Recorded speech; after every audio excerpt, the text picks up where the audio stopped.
Hey, thanks for tuning into the Long Grade Lesson Show. It's a podcast that motivates and inspires leaders to pursue their passions and to leave a positive impact in their communities. Isaac Wary was born in a small village called Kachonga outside of Mbale, Uganda. After losing both parents, he and his two brothers were adopted by American Missionaries. At the age of 12, he left Uganda and moved to Greenville, South Carolina, where he lived until he graduated from high school. Isaac graduated from West Point with a Bachelor's of Science in Mechanical Engineering in 2016 and commissioned as an Ordnance Officer. His first duty station was Fort Hood, Texas, where he was a platoon leader, maintenance control officer, and executive officer. He then had the opportunity to return to West Point as a diversity admissions officer for the Northeast region. After starting his first business in Uganda in 2017, Isaac always dreamed of returning to Uganda and starting a company that many could benefit from. Today, Isaac and his beautiful family are preparing to move to Uganda to start a tech company called Zimba Technologies. Zimba provides software and capital solutions to African financial institutions so they could be more effective in serving their small business clients. Welcome, Isaac Wary. Welcome back to yet again another episode of Long Grade Lessons. It's great to have you guys here. My name is Tom Lay, and I am today's podcast host. This is episode 12. Very excited to have a special guest here. I know I say that every single episode, but I truly mean it. I have my great friend, classmate, former colleague, Isaac Wary. Welcome to the Long Grade Lessons podcast. Hey, I appreciate it, man. How are you doing today, bro? I'm doing great, and I'm just stoked that you asked me to be here. I mean, you've had some heavy hitters on here, so this is very humbling. I really appreciate it. Incredibly honored and proud to have you on the show. Tell us a little bit about kind of like where you're from and a little bit about your childhood. Yeah, sure. So I'm originally from Uganda. So I was born and raised in a little village in, I want to say, East Uganda. It's about a couple miles away from Mbale, is like the closest town to it. But you know how you'd see the commercials of like the little kids on TV in like the desolate areas? So that's where I grew up. A lot of my family lived in mud huts, and so it's been an adventure for sure. How long were you in Uganda for before you came stateside? So I was in Uganda for 12 years. Because we moved to the U.S. in April of 2004. Okay. So I was like 12 and a half when I moved here. Okay, so you did spend a decent amount of your childhood in Uganda. Mm-hmm. What were you like as a kid? Were you curious? Were you a troublemaker? Oh, man. I think you'd get a lot of different answers depending on who you asked. But so I had quite the reputation in the little village that I grew up in. It's funny that you asked that because when I went back to visit, nobody really recognized me, you know. I look very different from back then. Of course I go by Isaac, but the reputation that I had in the village was, I was a bit of a handful. So they didn't even call me by my name. They called me Boy. They're like, this one is wild. Like, this is wild for our standards. We're gonna call him Boy. I was constantly getting in trouble growing up. I think that was common for a lot of kids over there. You know, you don't have a lot of restrictions. So I know you'd wake up in the morning. Your parents are busy working, trying to provide a living. My dad was a pastor by trade, so he would go out early in the mornings and he would he would tend to the people in the church. There were always a lot of problems, so he was super busy. My mom, I didn't know her very well, but I know she, usually the wife in the family, she did a lot of gardening, a lot of like maintaining the household, preparing food. So she was constantly busy doing that. So the kids were kind of left to fend for themselves at a certain age. And so I knew when meal times were, that's when I'd come home. But the rest of the times I was just out running around, doing my own thing. So it was a very different childhood from what someone would experience here in the U.S. And as far as like family dynamic, like, did you have siblings? How many siblings did you have? 4 brothers and two sisters, but that's, my family has grown since I moved to the U.S. So that's including all my family right now. But growing up, I had two brothers and a sister that were my biological siblings. But I didn't grow up with them. So from what I remember, so my mom passed away when I was like I want to say 3 years old, just after my little brother was born. So I was like 2 or 3 years old. We were all separated after she passed because there were four of us total. My dad was busy, and my little brother needed special attention because he was just an infant. So he went to live with an aunt that could like breastfeed and take care of him. My older brother went to live with an uncle in the capital city in Kampala. My sister went to live with my grandparents, and because I was such a wonderfully behaved kid, I was the only one that got to stay. What was it like growing up now in this changed environment where you're separated by your siblings, you lost your mother, and now you're living with your father? What was that like? It was interesting, honestly. I because I was just so rambunctious as a kid. It was really the only person that tolerated me was my dad, really. I don't know how he had the patience to deal with me. So I felt like he was really all I had in that sense. But life was, when you're a kid, life is, it's what it is. You don't know you don't know any better. You don't know what's out there. You don't know what life is supposed to be like. So to me, it was normal. But I enjoyed it because I had his undivided attention, and whenever he would go to the town and he would bring back like candy and stuff like that, I didn't have any siblings that I had to share it with. So life was good for me as far as I was concerned. And then when my siblings, started to get reintroduced back into my life, and I had to start sharing, I wasn't too happy. So I guess looking back, I was happy being the only child for the time being. What was like your academic environment like? Oh, so the academic setting of the village is so if you can imagine a bunch of kids huddled around under a large tree. There was probably like 100, maybe 200 of us. And so there were maybe like 2 or 3 teachers, a bunch of kids, no school supplies. The teacher would stand, because the school system over there is very much based on like memorization. It's not like the school system over here that's more rooted in like deep learning. And so, yeah, we all sat under a tree. The teacher would like go over like words, like we were trying to learn English. So he'd be like, cat, repeat after me. And so for me, after a couple of days of that, when like, I think you typically start going to school at like 4 or 5, I was like, man, this is not for me. And so I would leave every day like I was going to school. And then the other part of it is, I would show up late. Can you imagine that, knowing me, right? So I'd show up late, and the headmaster would give you like, they would whip you. They had like this little long stick, and so you'd sit there and they would just like whip you for being late. So that happened a few times. I wasn't all that interested in the material, obviously, and so I just decided, okay, well, I'm just not gonna go to school anymore. So I'd leave every day like I was going to school, but I would rally up some of my friends and we'd go play soccer instead. And so that was the extent of my school. So as far as school was concerned, at a young age, it was great because I spent it playing soccer, running around, doing whatever I wanted. So having that experience and that perspective, mm-hmm. Did that kind of shape you or push you in one direction in terms of what you wanted to do later on? I started to see, and you can see this from like an early age, just like I think my dad was kind of an exception in the fact that he was able to go get his education and become a pastor. But for the most part, the environment that you're brought into, you're going to end up doing what people in that environment do.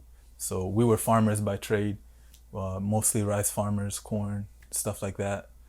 And so as a little kid, you started having little responsibilities the older you got. So for example, I was in charge of like keeping the birds, the crows away from the rice. And so would go out there on the weekends. There was a whole bunch of, like, what you would do is you'd get a stick, you'd get a plastic bag, you'd put a rock inside of that plastic bag, and then you tie it to the stick. And then when you wave that around, it makes a sound that the birds don't like, and they would fly away. So I started working the fields at a young age, and I figured, like, you know, the average education over there was, you know, probably like second or third grade education. You know, most people can't read or write. So I was like, why am I going to waste my time going through all of this when I know that I'm going to become a farmer? And so to answer your question, like, what I think later on, when my life changed drastically, I was able to kind of use that perspective as like, okay, I'm coming from this position now. I have the opportunity to go and do something else. And so it kind of motivated me to, you know, take my studies more seriously and stuff like that when I got a little bit older. But initially, I was not interested in academics whatsoever. What happened next? Yeah, so, you know, life continued as normal, just day to day, you know, things become routine. But I think the biggest change came at the time when my little brother was reintroduced into my life. I think it was, I don't remember the specific year, but he must have been like 2 or 3 years old. How old were you at this time? We're 2 years apart, Okay. so I would have been like 5. So yeah, he was probably about 3. So here I am minding my business, you know, terrorizing the village like I do, and I come back home and there's this little boy, and they're like, "Hey, this is your brother." And I was like, "What? I got a little brother?" And so now all of a sudden life has changed because he was too little to do a lot of the chores that I had to do. But of course, with any sibling, you're supposed to like start sharing stuff. So whenever my dad would come back with stuff, you know, I'd have to like share with him. So I was like, this isn't cool. Like I don't like this little guy. He just sits around, he gets all the benefits, and he doesn't do any work. So that was like the initial thing. And because I'd known about my sister, she'd come to visit because my grandfather's village wasn't too far away from where I lived, maybe like an hour walk away. And so I would see her from time to time, but she didn't live in the area. But my little brother came back to live, and so that was like the biggest change that had taken place in a couple of years for me. What other stressors, what other challenges did that bring up? It wasn't like anything super crazy in the sense, like, I just had to learn to adjust. And for me personally, being who I was at that time in my life, it was a huge change for me, having to, like, because how it works over there is the older sibling is responsible for the younger ones. And so now I had somebody that I was supposed to like look after, and if he did something or something happened to him, then I was ultimately like responsible for that. And so adjusting to that like level of responsibility at 5 can be a bit of an adjustment, but it, in the grand scheme of things, you know, looking back on it, it was just, you know, a selfish kid having to adjust to, you know, not being as selfish as he's used to being. Yeah. What was the phase where you end up immigrating to the United States, and how old are you, and what event took place during that time?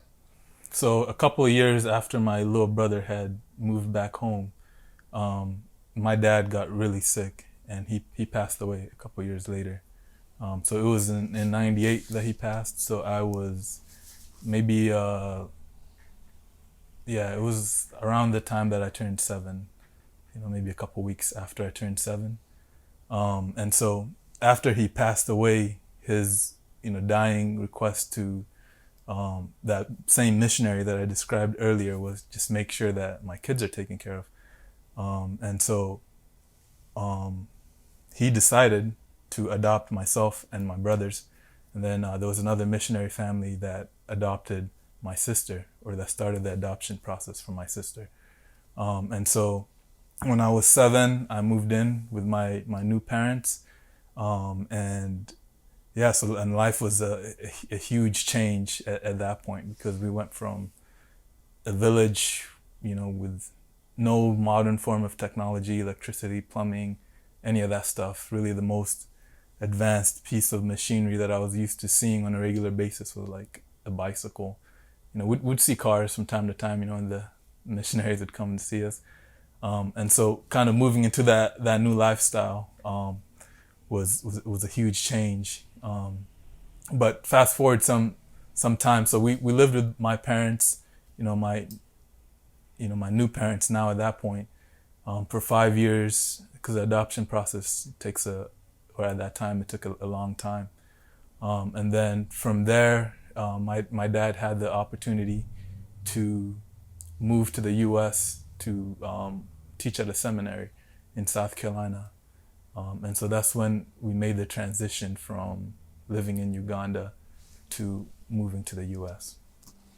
At 7, you ended up then moving in with your new family, your mother and your father as well? Yes, yeah, my mom and dad. At the time, was it just them, or did they have any kids as well? So they had kids, but they were older. At that time, the oldest one was in college. Or not the oldest, but the youngest one is in college. So my parents have a pretty amazing story themselves. But they were originally from California, both of them. Got married at like 16 and 17. And so they were super young when they had their first set of kids. So I think by the time they were in their mid-20s, they already had 3 kids. And so after after their youngest child at the time, had finished high school and, went off to college, that's when they decided to move to Uganda to work as missionaries. And so, yeah, at that point, they just finished raising 3 kids, and then they bring in 3 more kids that don't even speak the same language as them. Like, did they even have a plan to adopt in the future, or No? This was just all because of the situation that happened? I think this was all because of the situation. My parents now are like 2 of the most incredible people that you'll meet, and there's a lot of things that growing up I didn't know. Like, I think it was maybe a year ago that they kind of told us the story of how they came about to adopting us. So my dad told us that after my birth dad had passed away, and they were kind of deciding what the next steps would look like, my dad told my mom, like, hey, there's something I need to talk to you about. And she's like, really? Well, there's something I need to talk to you about, but you go first. And so he was like, I think we should adopt these boys. And she's like, that's funny that you say that, because I was thinking the same thing. And so, it wasn't something that they initially planned to do. I think at that point they figured we just finished raising our kids. We're in our early 40s. We're in this new land, working as missionaries. So we're gonna focus on that. But yeah, in the process, God had other plans, and they decided to adopt us. So you ended up staying in Uganda for 5 more years after you were adopted by your parents. 5 years later, you moved to South Carolina. Yep. You're 12 or 13. Yeah, I was 12. Yeah. Like, what's going on through your mind when you're like entering the plane? You're like at an airport, and then you actually land in the United States. Like, what was that experience like? So, actually, my first experience coming to the U.S. was when I was how old was I at the time? Like 9. It was 2002. So I was 9 going on 10 when we came to our first visit to the U.S. And that, man, I tell you, that was a crazy experience. So I remember waiting at the airport, we see the planes coming in and out, and my mind was just blown. I was like, how can this like big piece of like equipment fly in the first place? Like, as a little boy, I had never imagined because I remember, we didn't have lights, where I grew up, and I could see the lights in the nearest city, like over the mountains and stuff. And so that was my dream as a little kid. Like, one day I want to go and see like where this artificial lighting is coming from. Like, it's pitch black over here, but there's light over there. So how's that even possible? And so the notion of even getting on a plane, I never I never even imagined that.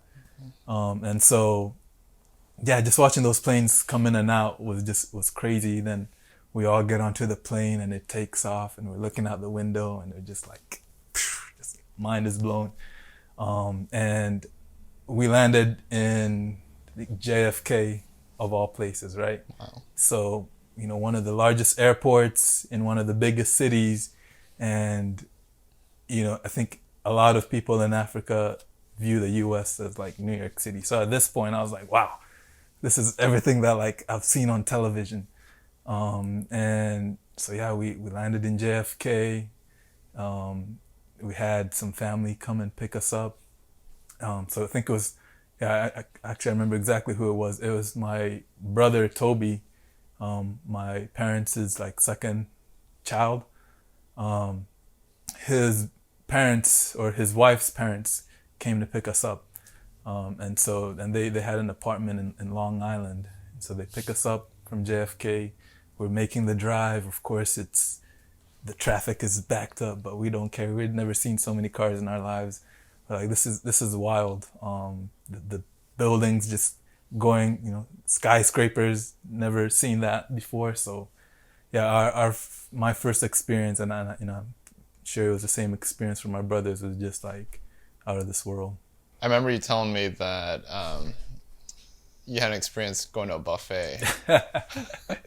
Yeah. So actually, the buffet place, because when we came to visit, I think we were here for like 2 or 3 months, and we landed in New York City. We spent some time in New York.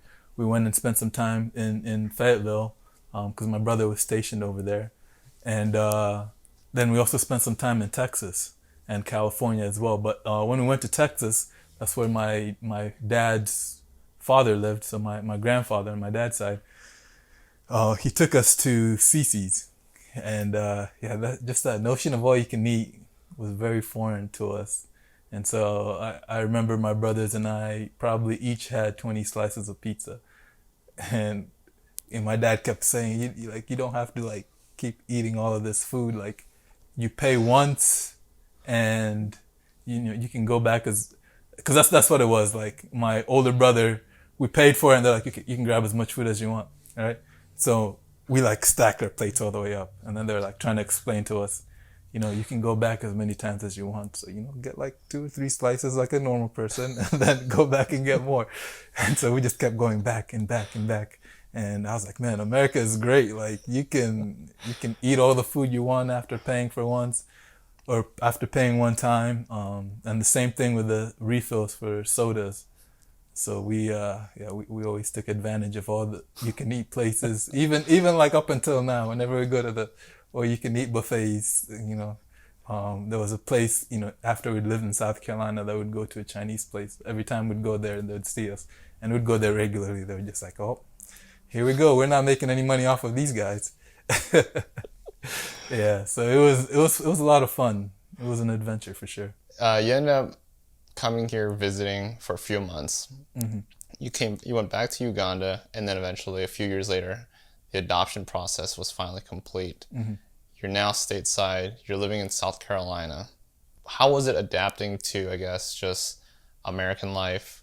Things are fast-paced. Yes. What was that experience like going through middle school and high school? Yeah, so I think because we had lived with my parents for 5 years prior to moving to the U.S., we had some time to adjust. So, we were able to learn English.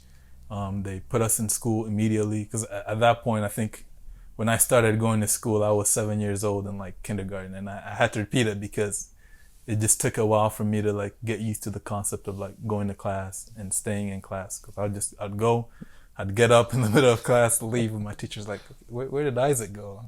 And then they'd find me, and I'll be like, oh, I just got bored. I wanted to go do something else. And they're like, no, you need to sit down. Like, when you're in school, you stay in class.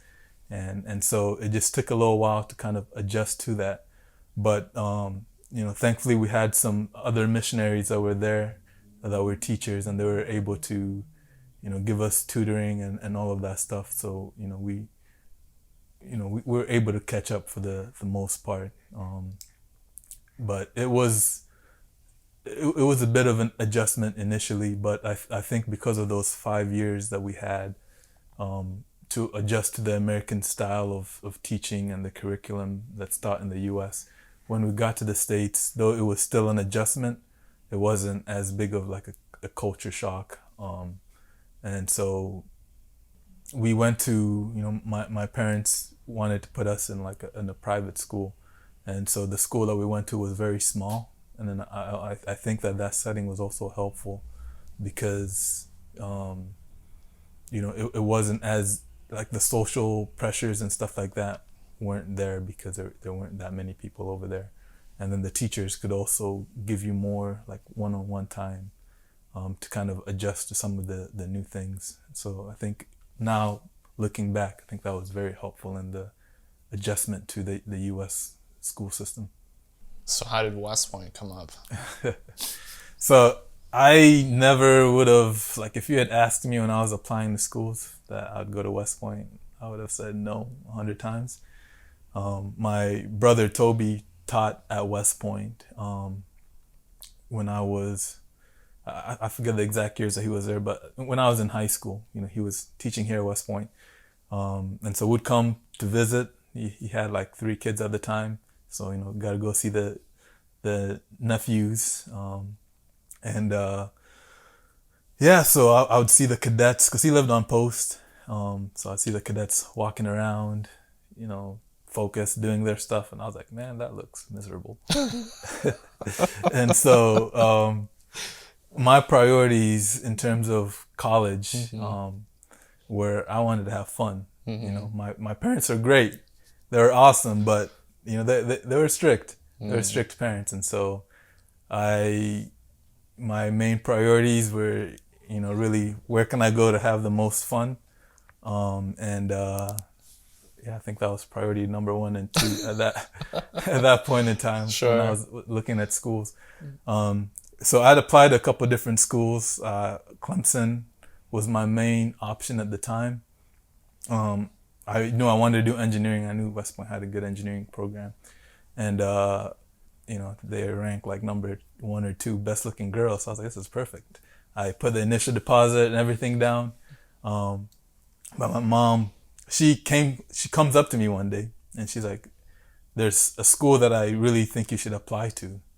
And my instant reaction was, Bob Jones University was a school that she wanted me to apply to, which was like kind of like the mother school to the school that I went to, and I really didn't want to go there. And so I was like, oh Mom, don't tell me that you want me to apply to Bob Jones, because that's like a 15-minute drive away from home, and I really don't want to go there. And she was like, no, I think you should apply to West Point. And so I was like, in my mind, I was like, I'm going to Clemson, so it's fine. I'll apply to West Point if that's what you want me to do. So I started the application process for that, and you know that it's not an easy process. So a couple weeks in, I was like, man, this is hard. It's taking up a lot of time. I don't want to do this anymore. But she was like, nope, that's not how things work in this house. You start something, you got to finish it. And so it was really through that application process. And then also I started thinking about, okay, how am I going to pay for Clemson? I had a couple like small scholarships, but nothing crazy. I still ended up would have had to pay like $15,000 a year. And that's a lot of money, and that didn't include like living expenses. And so I started looking at other options or taking other options seriously, because I really didn't want to be in a lot of debt when I graduated. And so, through the application process for West Point, I found out that it was free.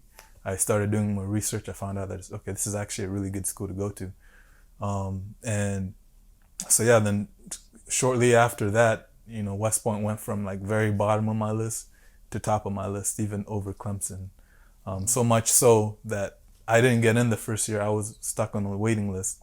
But I had a scholarship to go, the AOG scholarship, to go to Marion Military Institute for a year. So I decided to do that because I really wanted to go to West Point. Now looking back, I'm glad that was the route that I ended up taking, because it was a bit of an adjustment for me to kind of adjust to that military, like very regimented lifestyle. Like all the physical stuff, I was fine with that stuff, but it was some of like the discipline stuff that took some adjusting or some adjustments, and then it also gave me a chance to get used to taking college level courses, and so when I got to West Point, it wasn't as big of an adjustment for me. Overall, what was your West Point experience like? I think looking back on my experience, it was awesome, because it really gave me an opportunity to grow and to kind of become the person that I am today. Going through it, it had a lot of ups and downs. I think, like any cadet would have, there were some days where I was like, man, this really sucks. And then there were some other days where it wasn't so bad, because of the bonds that you build with people, the experiences that you have, the internships, exposure to different things that you get to experience. So it was definitely challenging, but if it was something that I had to do over again, I 100% would do it.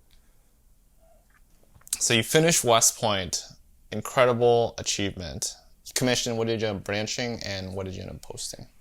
So I branched ordnance, and I commissioned, or I posted to Fort Hood.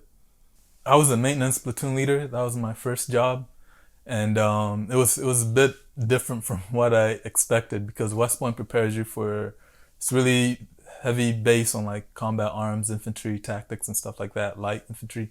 And I get to Fort Hood. I'm in the maintenance platoon. The platoon size is 85. I was used to like 30-man platoons. This was, more than double the size, and it was all heavy. And but I think with like anything else, those leadership skills that you learn, you can apply those really to any scenario. So once I was able to adjust to learning the jargon of the heavy world, and just my job in general, it was a pretty good experience working with the soldiers. And I didn't do any combat deployments, but I did do a rotation to Europe, which is pretty awesome. Where did you end up going when you were in Europe? So we spent about 6 months in Poland and 3 months in Germany.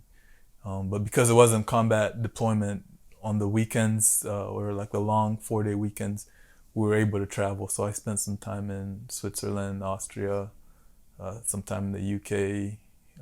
So it was great in Italy. Italy was one of my favorite places. So yeah, it was an awesome experience traveling and experiencing the culture over there. That doesn't sound too bad. Yeah, it wasn't bad at all. It really wasn't bad. You come back from your Europe rotation. Is that when you get an opportunity to come back to West Point to work for admissions? Yes, so actually I applied for the admissions job while I was in Poland. So I think some of the interviews that I did were in the middle of the night in a Humvee somewhere, where it was quiet. But yeah, I remembered what a life-changing experience West Point was, and to have the opportunity to come back to admissions and work in the minority outreach office and really target those underrepresented populations, was something that was intriguing to me. And now, having served in this role for a few years now, what has that experience been like? It's been awesome. Really, I think it's been life changing in the ways. Coming to West Point, my first year in the admissions office, I really didn't know what I was gonna do. I knew I was coming up to my 5 years, and I needed to decide: am I gonna stay in? Am I gonna get out? But just met some incredible people. My boss at the time, Kenny Vaughn, awesome guy, really challenged us to think about what it is that we wanted to do in the future. And I think it was through just time spent reflecting and trying to decide what my next steps were going to be, that's ultimately what led me to go down the path that I'm going to go down. What does the future look like for you? Yeah, so I'm getting out of the Army. I'm starting a tech company that's it's based in the U.S. but has a subsidiary operating in Uganda. I've always loved the entrepreneur world, entrepreneurship space, and I've always just dabbled in it. I started a business in Uganda 6 months after I graduated, and I just always wanted to go back to do something on a larger scale. I've always just been drawn back there, because I still have a lot of family over there, and I know there's a lot of people that are still in need, and finding good jobs is something that's difficult to find over there. So I want to start a tech company, something in the financial space. Fintech is hot in Africa right now. Because initially when I went on this journey, I wanted to help small businesses grow and have access to money, because that's a big issue over there. But how I'm going to go about it is I want to empower the existing financial institutions to be able to provide that support to those small businesses, because they understand that population better than most. Because initially, when I was going to lend directly to the small businesses, I was talking to some people and they're like, well, if you take this route, then you're going to miss that lady on the side of the road that's been there for 15 years, that lives here and does this and that and is reliable for all these reasons. But I would never know that, because that's just risky to lend to someone on the side of the road like that. But some of these smaller like community banks are able to do that, because they live in that area, they know that lady personally, and they can take that risk of lending to her. And so I want to empower them. I want to give them a tech platform so they can digitize their operations and become more efficient. I want to be able to lend them capital, so they can grow themselves, and then ultimately lend that capital down to the smaller businesses. And then I also want to provide a space where they're encouraged to grow, really to have access to like educational material.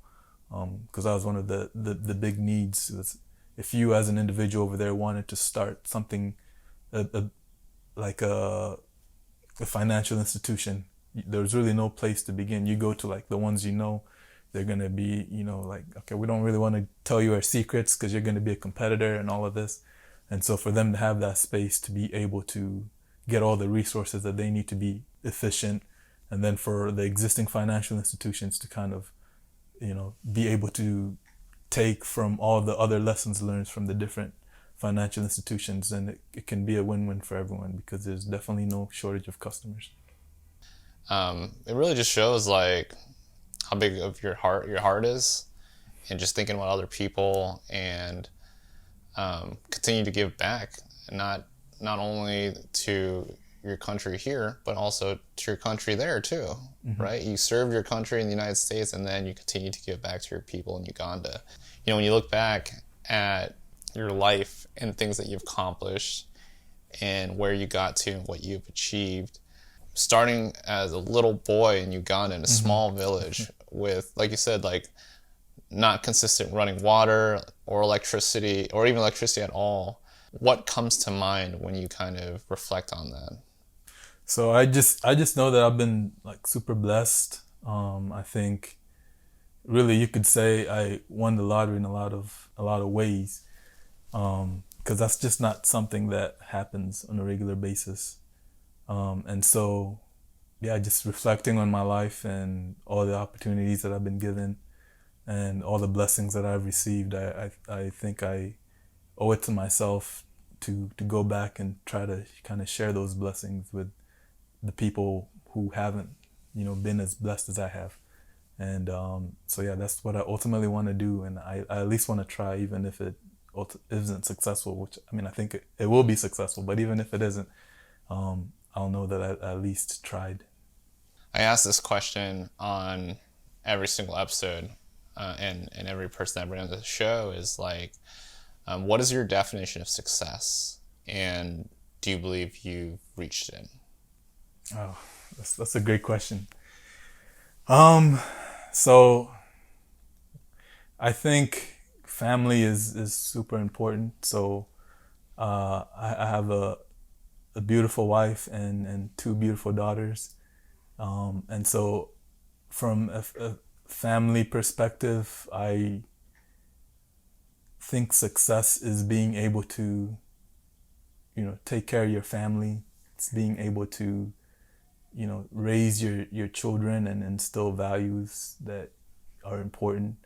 And it's just being able to give back I think back to, there's a parable, I think it's in Matthew and Luke, of the 10 talents, in the Bible.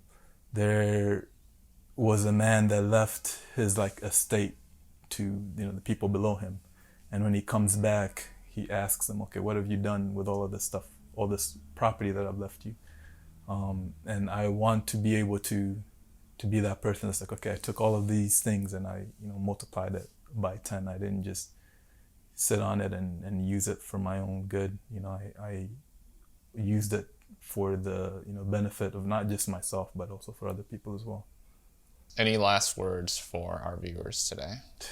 I know this is very cliche to say, but I think a lot of people know what they want to do, or they're just afraid to try it. Maybe they have dreams, or whatever the case may be, whatever you want to call it, ambitions, and it's just not being afraid to just go and do it.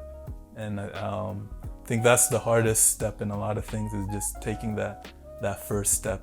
Yeah, you're gonna run into a lot of issues. I've run into a lot of issues trying to start this business, but once you kind of get into that mindset of, I'm gonna do this, those are just learning opportunities. You hit an obstacle, but it sucks at the time, but it's not all bad, because now you've learned from that, and next time you run into an issue, you know how to navigate that space. So my biggest advice would be just, don't be afraid to just pursue those things that you want to do, whether you want to go to a certain school, might be West Point, whatever the case may be, or you want to start your own business, you want to invest in something. There's never any harm in trying. Thanks for being on the show, brother. Hey, I really appreciate it, man. Thank you for the invitation.